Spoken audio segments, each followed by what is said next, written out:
So this is the second part of the talking about the mortgage chaperoning that I did today, which was kind of interesting.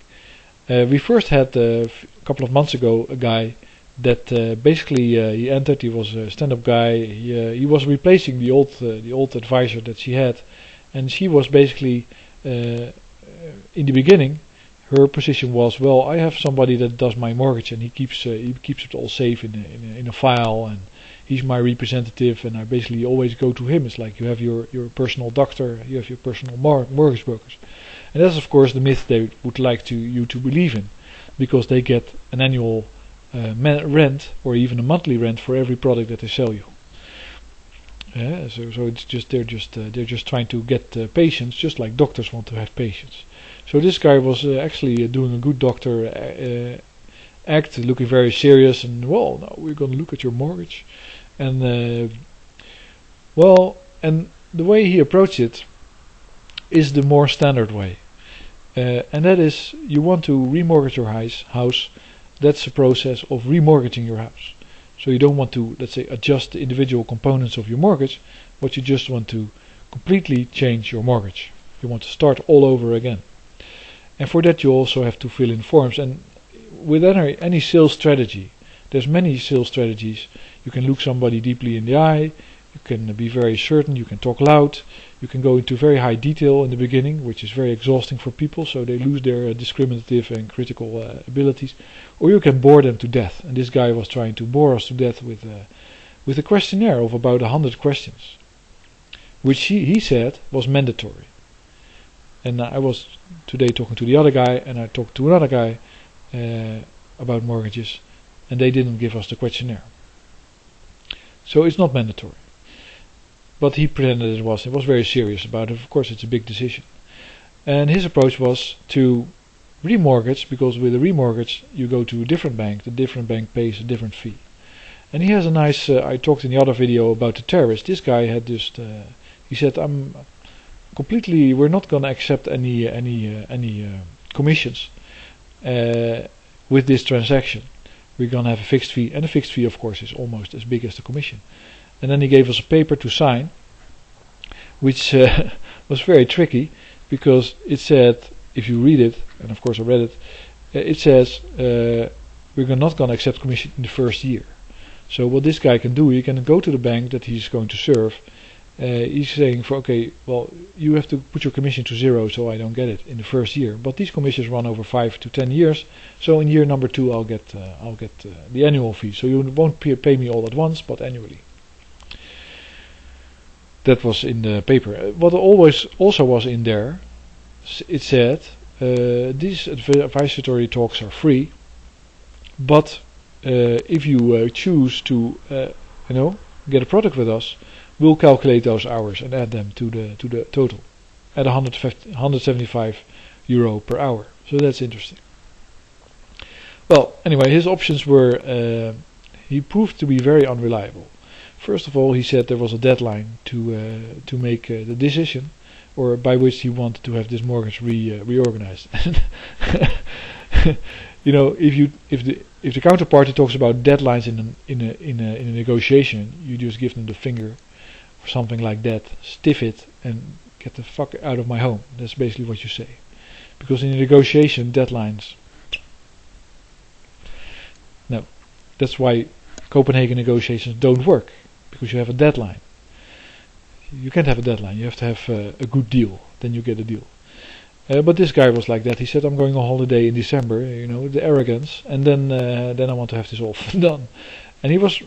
If my friend had been alone, she's the type of woman that would be intimidated by that. That would be impressed and would kind of try to look for ways to get that done. And then he promised to send us the different options. You have the linear, the annuity, you have the savings, and you had the current one. And then you have different banks that he was thinking of. And he was promising all that. And in the end, he didn't do it. He only sent one option with a fee of about 1,800 that didn't change the risky part of the mortgage, which was the stocks and bonds. And that, so it basically didn't help my friend at all. So that's why we went to the other people. So the last one we talked to was in a big office, the most trusted one, and they all tell you that we are the most trusted people. We probably do something right. They always say, and many people come back to us, and we have the biggest clientele in the world. And we also represent all banks. And this guy was talking about. We knew from 2 sources or 3 sources, because I have another friend that's doing that work, that can inform me, because he's just starting with it and he knows everything. If you stay with the same bank, then it's the cheapest, because then you don't have to go through the whole, let's say, vetting process that these banks are allowed to take place. That was not an option with the official big shop, because of course they earn money by giving new clients to banks. I think that's the only reason why people do things these days is because they earn money doing it. And so that was not an option. And there were 2 reasons why that was not an option. And this guy was dead serious in his nice office with a receptionist and all this. First of all, he says you won't be able to find. There's a fee to associated with staying with the same bank and trying to negotiate that mortgage. And it's a penalty, but you won't be able to find the penalty in the paperwork. Don't look for it. Can you imagine? That's like smack in the face coming to that guy. According to me, if you would ask me, how can you have a contract with certain rights and obligations if these rights and obligations are not described in the contract? That doesn't exist, and we're still living in a just society in Holland, pretty much. So every contract has to stipulate exactly what it stipulates. Otherwise, it's not a contract, and you both sign it after reading partially or listening to some liar, apparently, because that's what she did. She believed somebody that clearly gave her the worst deals that she can imagine. That's serious, no problem. Then there was a fixed fee. This video is already very long. Oh no, let's see. Last thing I'll talk about. There was a fixed fee of 4,000 euros associated with the transferal to a new bank, but that's including the notary and all kinds of stuff. You can deduct that money from your taxes, so it's only 2,400 that you actually pay, 2,400 euro. But of course, he said no, you shouldn't. You should keep your savings in your savings account. What is a mortgage? It's a savings account. But anyway, you should keep your cash savings in your savings account and not spend it just like that, because what's going to happen if you have a risk. You should put it in the mortgage. And this mortgage rate is now 5%, 5.25%, something like that, 5.25%. And while he was talking, I calculated. That would mean that over the course of the whole mortgage, they would catch about 3,000 euro extra if you put it in the mortgage. That's why you wanted it in the mortgage. It's just bad advice. Bad advice number 2. First bad advice is it's just a lie. It's amazing, but this guy is official.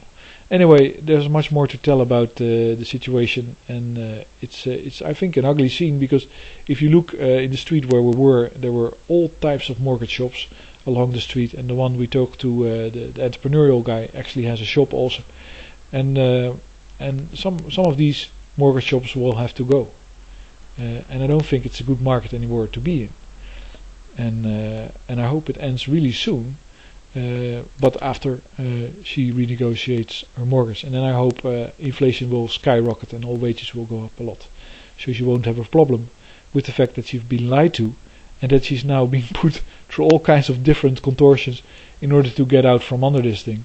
And she's taking care of three children with one income, so I'm not happy about that.